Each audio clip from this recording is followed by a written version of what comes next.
Well, good morning, everybody, and welcome to the 72nd episode of Retuning Your Firm. And today is Friday, the 22nd of April, 2022. Let me just kind of talk you through today's themes, and you'll see the icons in front of you. We're going to hear from Tony Wiliams on the deal, the contract between the firm and its people, and an issue that I think a lot of people are giving a lot of attention to at the moment in boardrooms. We're going to hear about relationships and to what extent relationships and trust underlie, key client relationships. And underlying all of that strategy, how is your strategy looking? Is the clarity of your purpose as a firm? Because we are still in a strange space. I think that's my best description for it. So what are we going to be doing today? First of all, I'd like to say hello. I'm Richard Chaplin, and I, as you probably know, if you've been on the show before, I'm the founder and chief executive of the Managing Partners Forum. And we've got a great panel lined up today. We just go through and highlight them for you. Tony Wiliams. And Tony is the principal of Jomati Consultants. Now, he's going to be talking about the deal. And the way he expressed that to me is, what is it that firms expect from their people? And what do they give in return? So welcome, Tony. And I'm looking forward to hearing your thoughts. Zoe is the head of strategic operations at patent attorneys Withers and Rogers. And she was also at Accountancy firm BDO for, as she said to me a few minutes ago, 19 years. So knows that sector really well too.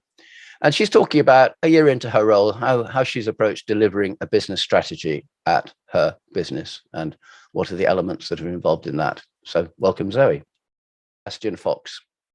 Sebastian is the director of brownfox consultancy. And he's talking about how can you create and maintain relationships. Now, I know it's a topic that lots of people talk about. In fact, probably everybody mentions the word at least once a day, I imagine. But Sebastian's gone into it in a lot more depth and is currently doing a doctorate in that area. So I think he'll be bringing some really interesting and in-depth insights into that whole area of how you go about creating and maintaining relationships. Welcome, Jeremy. Jeremy, I was saying in the green room, Jeremy was actually on episode 1 of this show, and that was in March 2020, before the first lockdown. Seems an era ago. He is still the managing partner of Haysmacintyre, and he's been on the show probably 20 plus times over the years, and delighted that you can come and join us today and share your thoughts, particularly on what you hear from our interesting panelists today. I thought it'd be interesting if we actually went through a little bit of history. Let me just show you what I mean. For those of you who are on the first few episodes, we came up with this very interesting set of 7 strategies for retuning your firm. And I'll run through them. And for those of you who've heard them before, forgive, but if you haven't, I think they're quite fun. So the first thing is think big. As Lewis Carroll said, you want to believe 6 impossible things before breakfast. Second area is remember that you are the power of your relationships. We're going to be talking a lot more about relationships today. And relationships are not about having a big address book. Relationships are as much as anything else about reciprocity, about favors, about making sure that you are thinking about the other person with whom you have a relationship. Excuse me, I'm going the wrong way. Excuse me. The third area, I don't know what one with the mouse there, think small. Think about the angles that will resonate with you and your key audiences and your key clients. And I think when we come to the deal, I think a lot of the elements maybe seem to be small, but they're actually pretty important. Think about a campaign. This show's been running 72 episodes now. I think we can probably say with some certainty that you as an audience are much more of a community now, because whilst you don't necessarily know each other, you can kind of talk about the show in a fairly active and engaged way. You've got to be thinking and open to new ideas and services. You've got to be willing to drop convention. I think a lot of people at the beginning of the pandemic were going to start brand new business models. That kind of moved on as clients kept on paying them. But you've still got to think about new ideas and services and new ways of delivering those services. Speed is of the essence. Speed always has been of the essence. Speed was particularly important at the beginning of the pandemic, but I still think speed is the essence. But you've got to think about how you use your speed. And there's a very interesting approach called Lean Start, which is about how you articulate and market test your assumptions. And then if they prove invalid, and that's what most of initial rollout is, improving the validity of assumptions, then you've got to amend them, and the keyword pivot in a new direction. And you've got to be entrepreneurial. You've got to keep listening and innovating. I think the most important word, probably in the whole of that page in front of you, is listening. If you're not listening to your clients, if you're not listening to your people, then the relationships won't work, and everything else. Well, it's not that it'll be suboptimal. Let's not say it's a disaster. That's probably too strong, but let's say it's suboptimal. And I'd like to thank Elena Kudska of Globsec Bratislava, who spoke about that, gosh, April 2020, years ago. So, so what does that leave us? Well, before we move on to other things, let's just talk a little bit about what's going on in the forum. And I think you know about most of this stuff, but some things are new, I think. So do watch the videos from past shows. There are literally hundreds of them, and there are hundreds of people watching them. So it's a really, really great resource. It's totally free. Obviously, it's the forum's gift to the world. We've just organized a peer group video. I've always talked about peer groups and how they're really important for the forum. And what the peer group video is basically 4 of the people who are on peer groups talking a bit about why they're on peer groups, and after 5 years, why they still find them as the meeting of the month they cannot miss under any scenario. So I'm sure Claire will be in touch with a number of you about that, but it's quite an interesting video, which does actually help people suspend their disbelief before they engage with a peer group, put it that way. The award shortlist has been published. That's now up on the website, and the ceremony is coming up in middle of June. In terms of the Mentor Match program, half the mentees that have joined the program over the past 2 months are already in mentorships, which we think is pretty quick. And more importantly, we're having very, very few. I think we've only had 1 test session that didn't actually lead to a mentorship. So the algorithm is doing its work, which is great too. And remember that that pre-program not only matches the mentors and mentees based on the algorithm, but also provides them with a secure, confidential place to engage in and track all aspects of the relationship. One of the questions we often ask ourselves is, does the firm, does the leadership team have the confidence to embrace bespoke online sprints as an innovative way of reaching innovative solutions to pretty much any business challenge? And that's quite a bit of a mouthful, I know. So what we're going to do at the Innovation Summit on the 18th of May is to actually, I call it esports, but kind of watch some members of a mock board actually address a common challenge using really well-designed and online templates, but then facilitated by some experts from leading business schools. So that, just to show you that even you can do it. So that should be fun.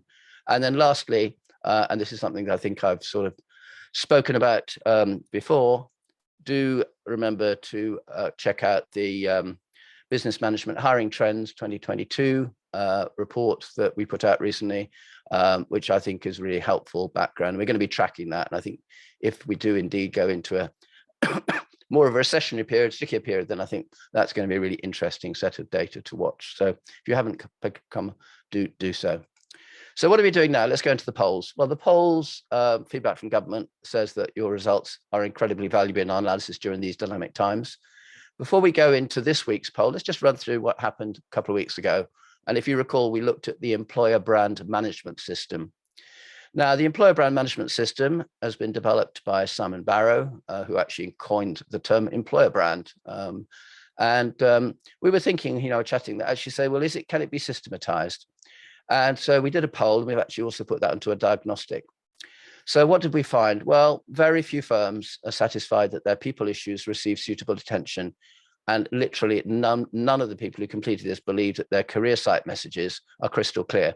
Now, in the current climate, I don't think that's a satisfactory place to be. I genuinely don't. I think unless you address something as fundamental as the people issues and your career site messages, you are going to struggle in the current climate. What's seen to be important in the employment experience, really 3 things: colleagues and culture, pride in the firm's work, although that is not as important as it was when we did that poll a year or so back. And the one that's come in more recently, which won't be any surprise, I suspect, certainly if you completed the poll, flexible arrangements. And there's some Pins and Masons put out an interesting announcement on regional recently. There's a lot of activity there in terms of firms recognizing that flexible is a fundamental part of the way forward. The one that comes lower, reward recognition, and that's in spite of a time when pretty much anybody can name their price if they're looking to move. So there's some really interesting and quite difficult headwinds which are impacting management at the moment, I think. How are people tracking performance? Well, in all honesty, to track performance in this area in terms of your employer brand around sickness and exit interviews seems to me a little bit myopic. I mean, at the end of the day, if someone's leaving you, that's probably not the right time to find out what they think about the firm, and they're probably not even the right person to ask. Anonymous feedback along the way is actually much more powerful, but less common. That's all I can say. And very few firms seem to have a suitable policy for actually managing their employer brand. And if you recall, what's the employer brand? Well, that's the promise that you as an employer give to your people. Tony will be addressing that in his own way shortly. It has to be in alignment with your client brand, if I can use that term, which is where most people think of the word brand. And why? Because people find it hard to measure the benefits and lack of expertise, quite frankly. That was the other one, that we just, as if we've forgotten we have a marketing department. And for those who've been in marketing, Zoe and others will know where that's coming from. So that was the poll from a couple of weeks ago. So thank you for completing it. And hopefully you're going to be able to just complete today's poll. Just run through 2 or 3 quick charts. This was the one I mentioned about the people issues receiving suitable attention. Over to the far right, very satisfied. Hitting, well, in July 2020, 12%. That's the red one. The blue one, which was 2 weeks ago, 20%, roughly in the same place. Quite satisfied in the 60s, about the same place. Not yet satisfied. We have a problem. Well, luckily there's nobody there, but even so, firms really should be much more to the right than they are at the moment. Do you believe that your career site messages are distinctive and compelling versus your competitors? And yes, crystal clear, 0% in the blue. Mostly clear, about 2/3. Partially clear, 1/3. Not at all clear, nobody. But again, I really don't think those are acceptable responses. In terms of managing their employer brand, and I'm afraid the ones on the left you definitely won't be able to read, but if you could think of it and saying at the top, it's our policy covers all aspects of our employer brand management system, and that's nothing this 2 weeks ago, not at all, a little bit in July 2020. And then our policy covers most aspects. That's about 1/3 of you, 1/3 to 1/2.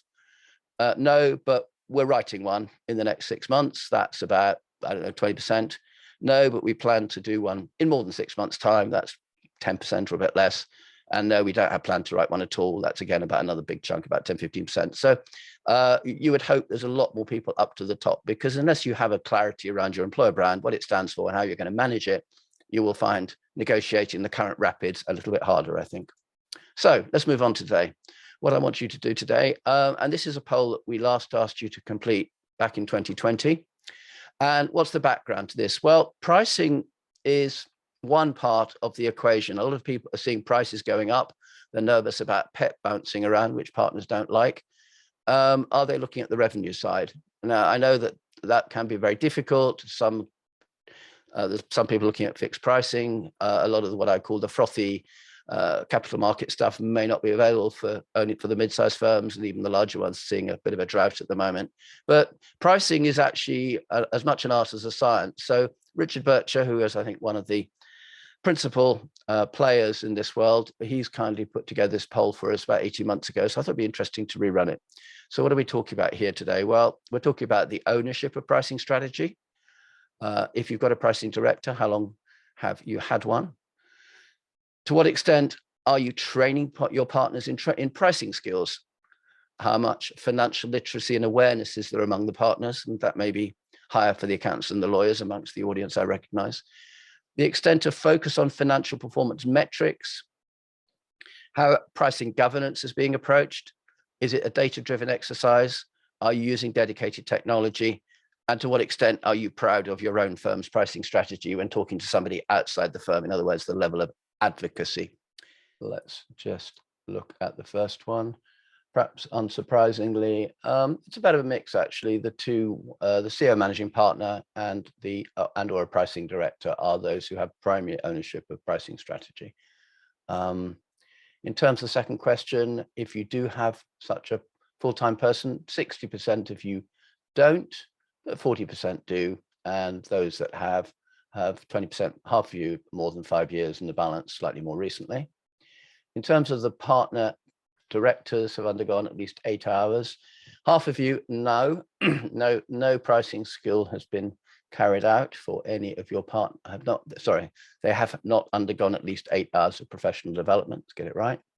Around a quarter, 20%, and then only 10% of you are at least 90%. So I think there's a training issue there, which might be putting on your to-do list.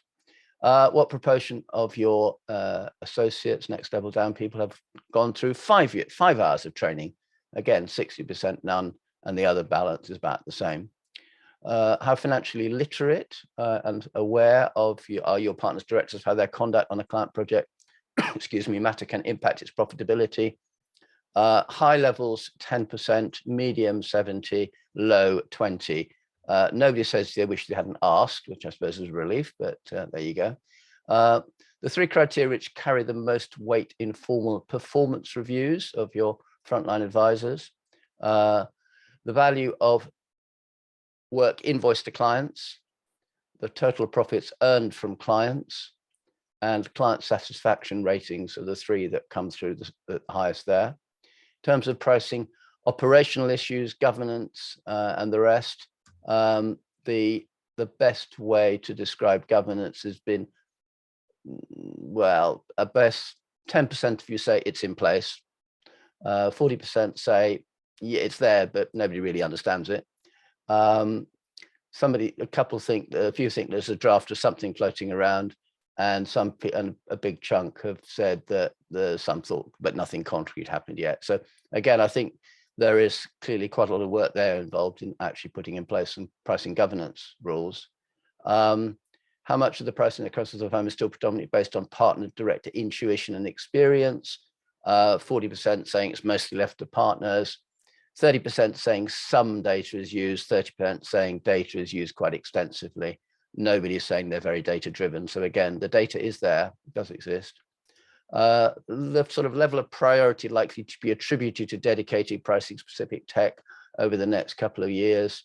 Half of you say spreadsheets are fine, 30% so we will be exploring, and I'd say just 10% saying we've actually got something, and only another 10% say we're widely used and continue to be so. So again, that I don't think really is happening. And in terms of, and this is always quite interesting, I guess, the advocacy question, how would you describe the way your firm pricing strategy? 40% of you said you would speak highly if you were asked about it. Only 10% say they would be critical, and half of you say you would be neutral. Now, again, I don't think that is totally in alignment with the feedback we've had looked at in terms of the degree of sophistication and maturity. I would say most firms are fairly immature in that area, and therefore to speak highly about something that is immature, I would have thought, is an unusual strategy, unless of course it's deliberately to confuse the competition. But hopefully that isn't something you had in mind when you were answering that question. So I will stop sharing now, and thank you hugely for that particular contribution. And I would now like to hand over to Tony Wiliams, who is going to be talking to us about the deal. Over to you, sir. The purpose of the deal, I suppose, is to try and put in context some of the things that are happening in the market and have been happening in the market over the last couple of years. We've seen, obviously, a change to a level of home working that we never thought was possible, and has been not only achieved, but achieved in many cases with increased levels of productivity. And we've seen, I think, as a result of the pandemic and different working, people re-examining what they want to get out of their job, what their expectations are, how long they're going to stay in their firm, and everything else. We've also seen, for a lot of professionals, and particularly in the law firm sector, a stunning level of financial performance. It seems that you can have the world's biggest peacetime disruption, and law firms just continue producing revenue and profits willy-nilly. And I think that has caused a range of things to happen. And one of the biggest things we're seeing at the moment is a massive increase in associate salaries. We've seen that driven predominantly in London out by the US firms, but now rippling around the country, and some quite eye-watering increases of the salary base coming from that. And with some of the top US firms being said to offer newly qualified £150,000 a year plus bonuses plus, it's quite obvious that in that sort of environment, the vast majority of firms cannot come anywhere close to competing with that. And therefore, the point of my talk this morning is for firms really to stand back and say, well, look, if we can't compete entirely on price, what is our deal? What is our proposition to our people? Why should they join us? Why should they stay with us? Why should they be motivated with us? And I think that's something that's become much, much more important. Firms are increasingly talking about it and increasingly trying to articulate why people should be with them. Now, let me look at some of the elements of the deal. It's pay and perks are clearly part of it. You can't be so way out of line that people will take a massive pay cut to come to you. What are your hours expectations? What do you expect from people in the firm in terms of hours commitment to the firm, in terms of chargeable hours, pro bono, etc.? What type of work will they get? How much client contact will they have? Will they be encouraged to develop their own clients? Will they be permitted a level of remote working? Can they work flexibly and have control over their hours? Is there a hybrid element so that they can meet their colleagues face to face and effectively? What sort of feedback are they going to get on their work? Is that going to be timely and useful and constructive? Is there transparency as to my career prospects, and how will I be told about those? Am I treated with a degree of respect? Are my views going to be welcomed and my opinions sought? What is the culture of the business, and is this something you just talk about, or is this something you deliver? How sociable a business is it? How well do people get on? How do people interact? How open are the firm in explaining to everybody in it the strategy, their financial and other performance, client wins, what they're trying to do, what they're trying to develop? Has the firm a serious commitment to pro bono initiatives, to ESG commitments, or are these just wallpaper?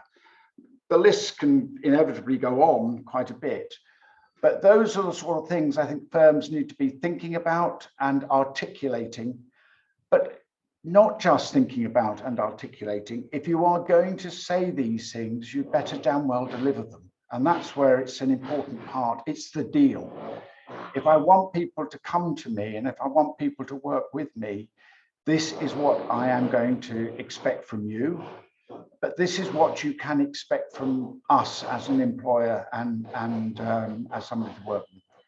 And this applies not just to your professional fee earners, it applies to all of your staff in the organization.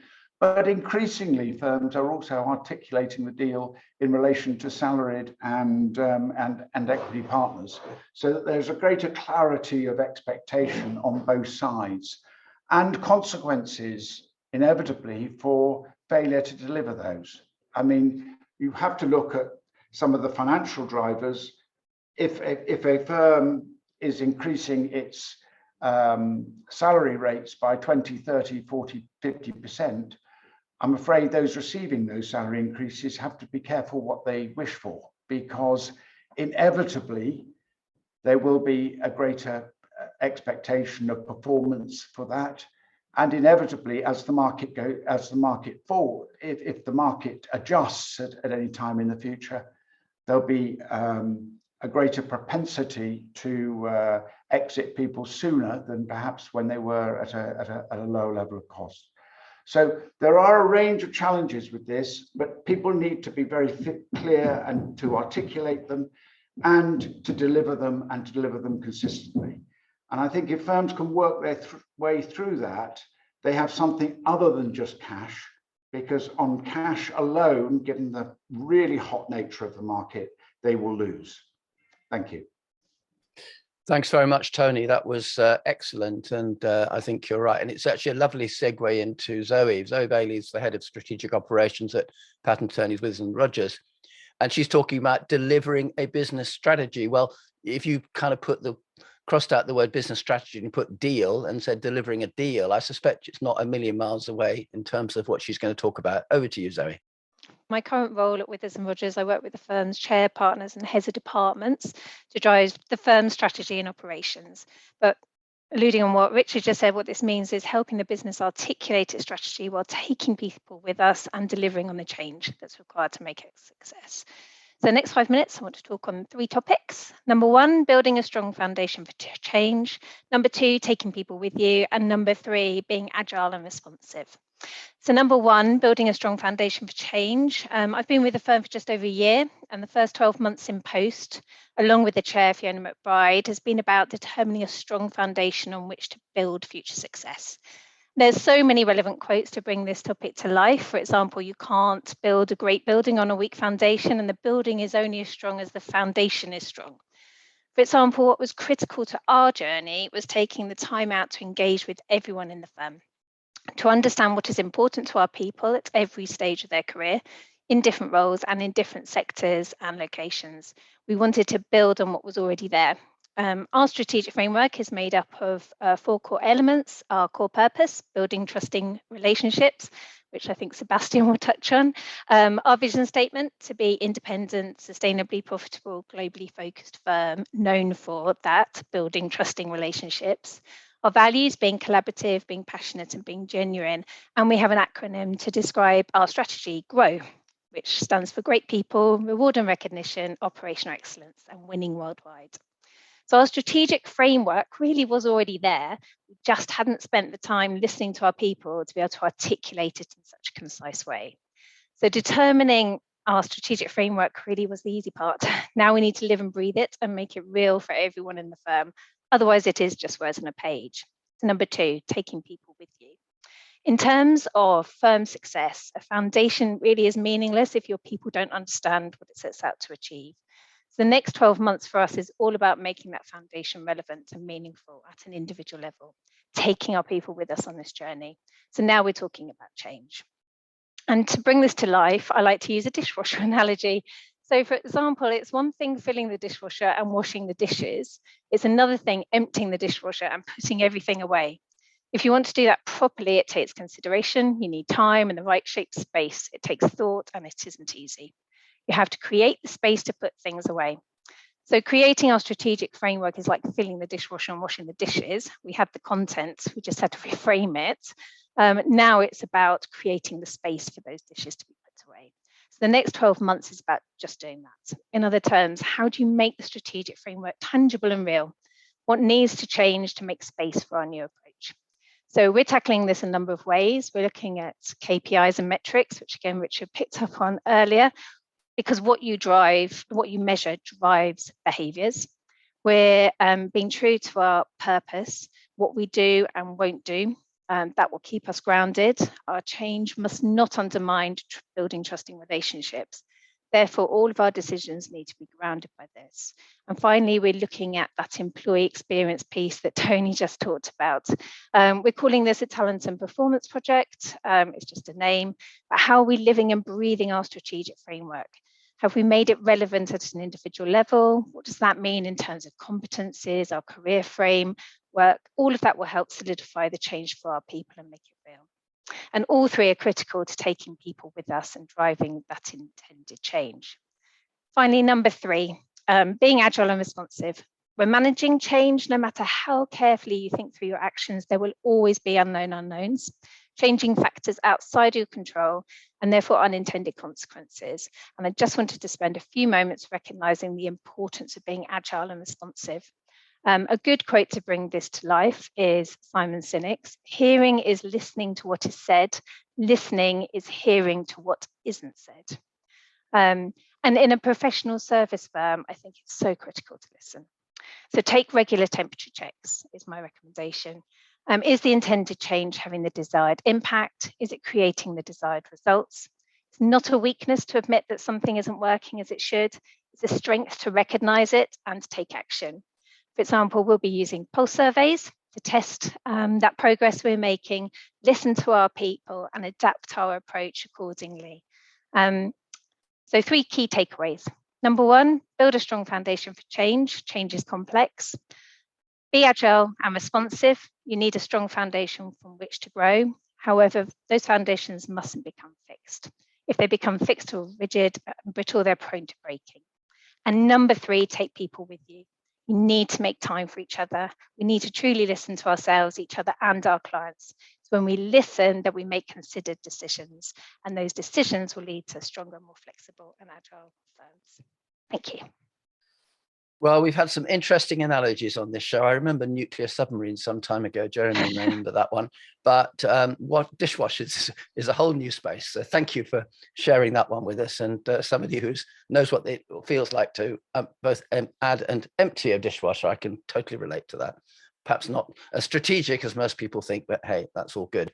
Over to relationships now. So I'd love to introduce Sebastian Fox, who's director of brownfox Consultancy. And he's talking a bit about creating and maintaining. Maybe we should put the word trusting relationships into it based on what we've just heard from Zoe. Over to you, sir.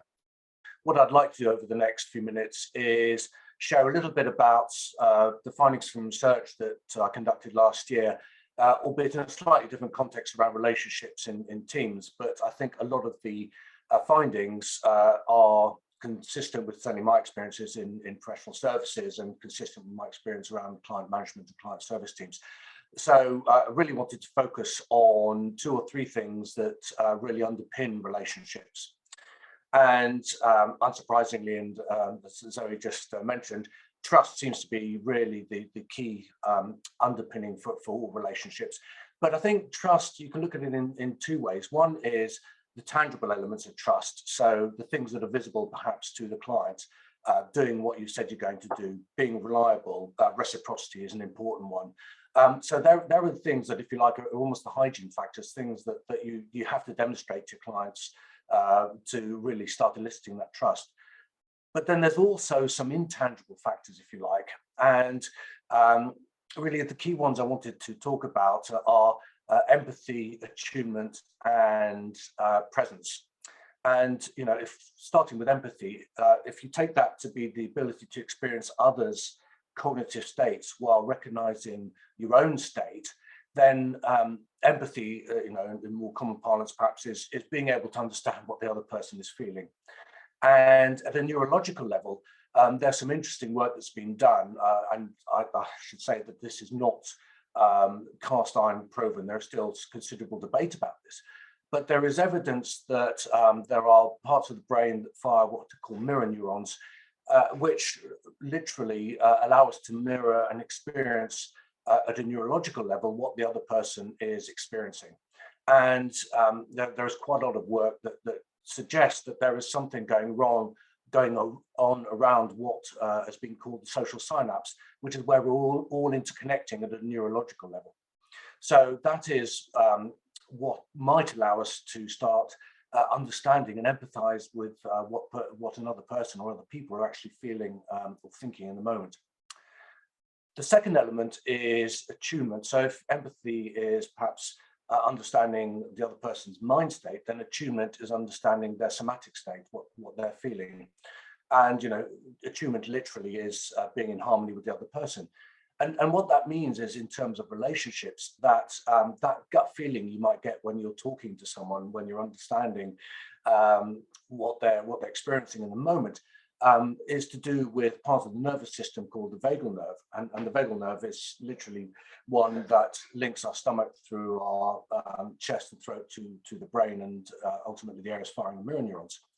And what the vagus nerve does is allow us to experience in the moment what the other person might be experiencing. So as I said, that gut feel, that tightness of the chest, that tightness of the throat might be a result of what the other person is experiencing, giving you clues as to what's going on for them.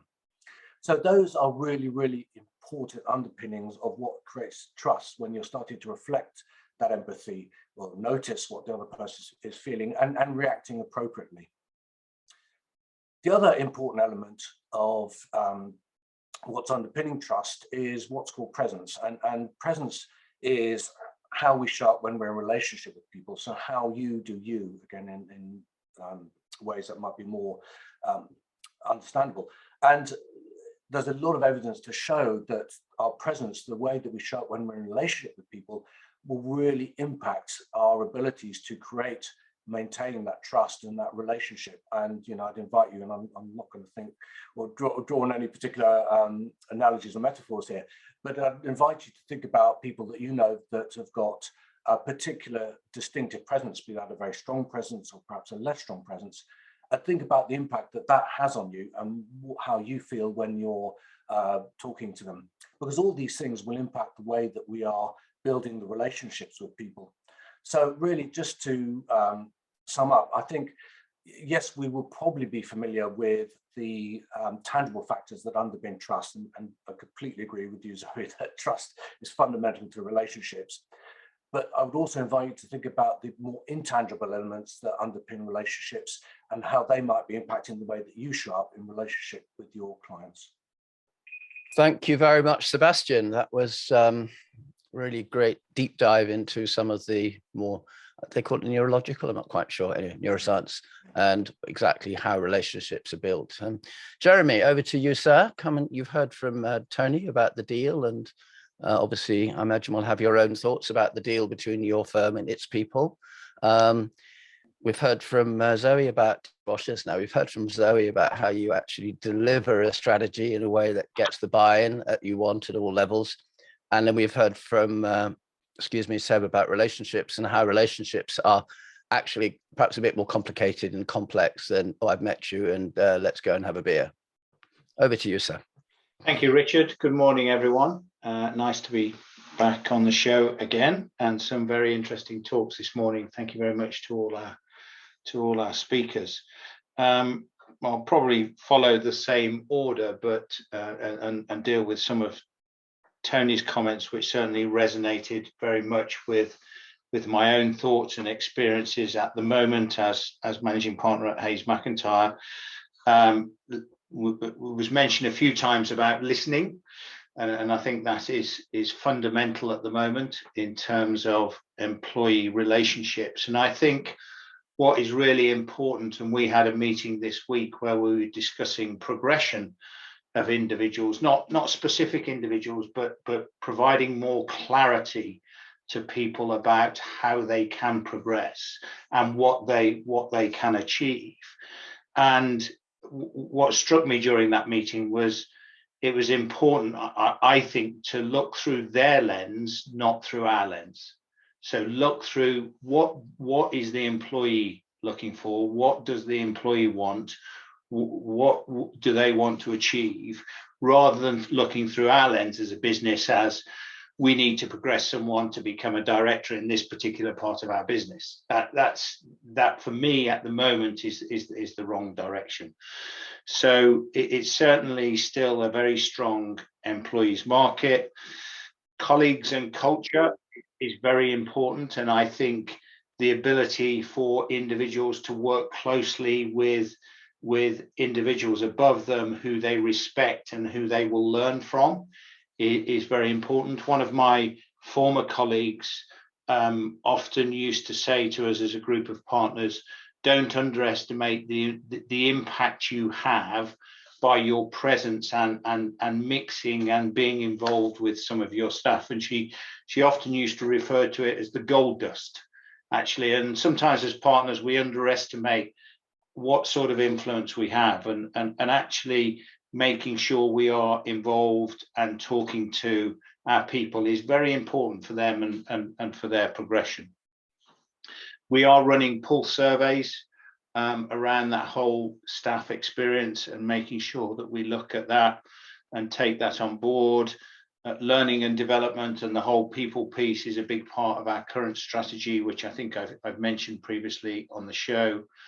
And we are seeing pay and packages coming back into importance, really. So perhaps that dropped off a little bit, but it's quite a competitive market. We're heading into, or we are in, higher inflationary times. So certainly that whole pay and package is coming back on the table and is very important. Just touching on Zoe's piece and the strategy, As I think, again, I've mentioned on the show recently, we've recently launched our strategy. We've been through a process of developing that over the last 12 months or 18 months or so. And we've recently launched that to the staff. I think the thing that is important for me is that we make sure that that communication again to our people is continuous. It's not just, here's our 3-year strategy, right, this is what we're going to do, off we trot. We need to continually talk to them, say what we're doing, remain agile, take on board their comments, exactly the things that Zoe was talking about.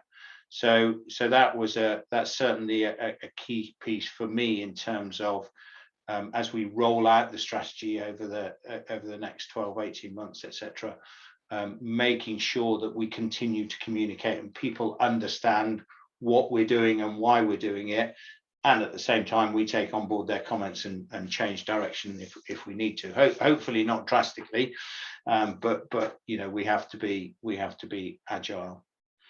And just on Seb's piece, business development and that whole relationship piece, I think is interesting at the moment. I think as Tony probably alluded to, you know, professional services financially have had an extremely good couple of years, and it is still very busy, and our challenge remains people and resource rather than the amount of work we have to do. However, I suppose there is a feeling at the back of our mind that maybe it's going to slow down a little bit, and certainly the capital markets and the work there is slowing down, and we just need to be mindful therefore of making sure we maintain those relationships with our clients, with our contacts, etc., and probably start to pick that up again a little bit as we come out of the last 2 years, both as we're back physically together, that's quite important, but also with an eye on the wider economic piece and what's happening out there, and just making sure we're, as a firm, we're confident we can outperform the market, but we can only do that with a lot of effort and time input into that whole business development area. I will stop there. Thanks, Jeremy. Perhaps I'll ask Tony to question, which was around perhaps more the client side. And there is, we know that there's always a bit of a disconnect in the legal space between the general counsel and the firms. But in this current, you could call it a perfect storm, I'm not quite sure, but with inflation and all the other elements that are conspiring, I mean, where do you think, what do you think is going to crack first? Is it PEP? I mean, what are the things that management should be really worried about, do you think? I think it will very much, Richard, depend on the nature of the firm and the nature of the practice. I mean, there are, you know, the very hot areas still seem to be prepared to pay, you know, very significant fees and accept very significant increases in those fees. I think, you know, around other parts of the professional services sector, it's going to be much more nuanced. I think a range of firms will not be able to pass on the salary increases they've had. You know, it's quite stunning when you look at, for example, some of the US firms, you look at their finances and, you know, they're generating $1 million, $1.5 million, even $2 million revenue per lawyer. Very, very few firms in the UK are generating more than £350,000 to £400,000 per lawyer. So you can see the potential squeezes that will arise there. So I think, you know, that's why I think the deal's important, but I think also firms need to be much more hard-nosed. Coming back to what you were looking, you know, your survey earlier about pricing, it still amazed me the poor pricing decisions firms continue to make, the lack of billing discipline, the lack of financial discipline. And if those are not addressed, then firms will be in a much more difficult period when your costs go up, and particularly if revenues either stagnate or come down. Thanks. And turning down to Zoe, really is a couple of points. So, I mean, really picking up one of Jeremy's points about the importance of communicating the plan, but also the one that was just mentioned based, I think, on the survey we did today around pricing and the extent to which that's a factor that you think will add, should be higher on the agenda than it currently is for many firms? Or is that more a legal issue compared with accountancy, which I know is your background? Yeah, so I completely agree with Jeremy. Communication is critical to any strategy because it's one of the fundamental pillars of people really understanding what it is you're trying to do. And then if you have that consistency of communication, you're not going to have that consistency of understanding. So we did a lot last year in terms of communicating, but now it's about how do we make that tangible and real. So it's that understanding point that we're moving on to now. So we're asking all of our leaders to use the narrative frequently, as much as possible in meetings and conversations, because just repeating is critical to that. And then, as well as the talent and performance project, we're doing strategic plans that we will then share and communicate so that people can really understand this is what this strategy means to the firm, this is what it means to my team, and this is what it means to me. So yeah, I completely agree that communication, to me, strategy and communication, they go hand in hand. And then in terms of the pricing point, yeah, pricing topic, I think that for all professional service firms is going to be a squeeze and a critical topic. Certainly within our business. It's interesting, moving from an accountancy firm to an IP law firm, there are differences. The IP law firm where I am now with Rogers, that they're passionate about the work that they do and working with their clients. So there's definitely work there in terms of really educating and increasing that understanding around commercial mindset is what I would call it. So it's, yes, understanding numbers, but also how, aligned with our purpose of building trusting relationships, can we generate those conversations with our clients and with each other so that we can weather the pricing conditions that I think are going to be rather interesting in the coming months. Thanks. And turning to Seb now, and relationships, in particular, your sort of depth look into those three key elements you mentioned. I mean, how can a firm take those elements into a sort of practical world? I mean, a lot of people I know confuse communication with broadcasting and think as long as we push something out enough, then people will somehow get it. And I think most people would hope that communication is more of a two-way process. But how do you build in those more neurological elements into that process, do you believe? Yeah, it's a great question, Richard. And you know, I think the answer is it's not easy, actually. You know, I think the only way that you can help people to start developing or heightening those skills is by creating awareness in the first place, and really start getting people to think about, you know, what am I noticing when I'm in with other people, you know, and what's that telling me, perhaps? Because, you know, the reality is most of what I talked about is done intuitively, and it's done intuitively very well by some people, intuitively less well by others. And it's a question, I think, how do you raise people's awareness so they're becoming much more conscious of what they're noticing when they're in meetings, because that's really the clue that will allow you then to do something about it. So I think in answer to your question, it's you know, to help people in practice, it's around training, really, or development that allows them to start recognizing what they're noticing, and once they're noticing what they're feeling and thinking, ask them, what does that mean, and how might that impact the way I want to be with this client, or where I want to work with this client? Because you know, I don't think the tangible factors on their own are sufficient. They will certainly help, and also drawing attention to those things will help. But you know, one would imagine that most firms will have a good handle on those tangible factors already. So it's creating that awareness and allowing the choice to be made. And Jeremy, bringing you back in here, talking about intangible factors. I know when accountants talk about intangible assets on the balance sheet, there's a bit of a sort of frisson that goes through the back, because how can we measure them?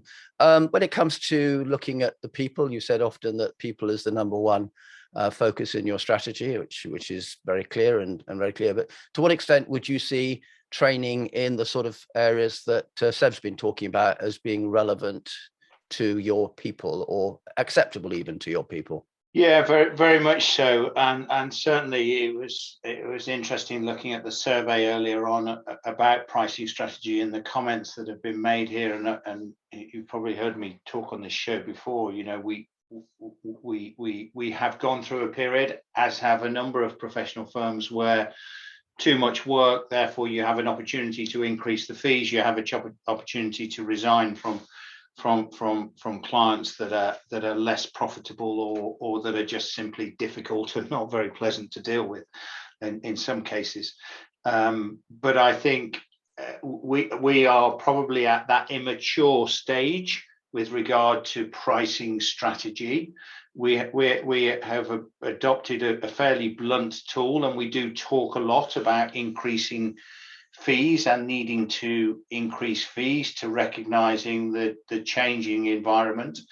But it is some time since we've done some formal training in that whole area, and it's probably time that we should review that again. Certainly, I think there is going to become some pressure. Tony talked about the levels of salaries and remuneration packages, etc., and you know, we have to address that, in my mind, by two key things, which is pricing strategy and operational efficiency. I would like to thank our panel, because unfortunately we are at that witching hour. So I'd like to thank Sebastian for his insight on what you really need to understand if you want to create and sustain trusting relationships. It's not enough just to say, I trust you. There are some other elements at play that you need to be more aware of. I'd like to thank Tony Wiliams for having shared with us on some great insights as to what is going on in terms of the deal, and how the deal is something that, whether you call it the deal or the contract, whatever, it doesn't matter what you call it. Social contract probably went out with the arc, but whatever you want to call it, please make sure that you are aware of that is right. And I think, Jeremy, again, thank you to you, sir, for having made it so clear that actually saying we want somebody in position X isn't really the right way to start. It's more about saying, how can we find out what X wants in order to help them achieve their career? And if that then aligns with us, even better. But and then Zoe, I would like to thank you for having given us such a clear and 1, 2, 3, brilliantly, very nicely organized. Here's, if you follow this strategy, you'll get there. I know it's not that simple, but if you forget those basics, you will also not get there either. I think that's probably the right way to put it. So on behalf of the show, on behalf of the panel today, back in a couple of weeks' time, thank you all. And we will look forward to having a great day. Bye for now. Thanks, Richard. Bye.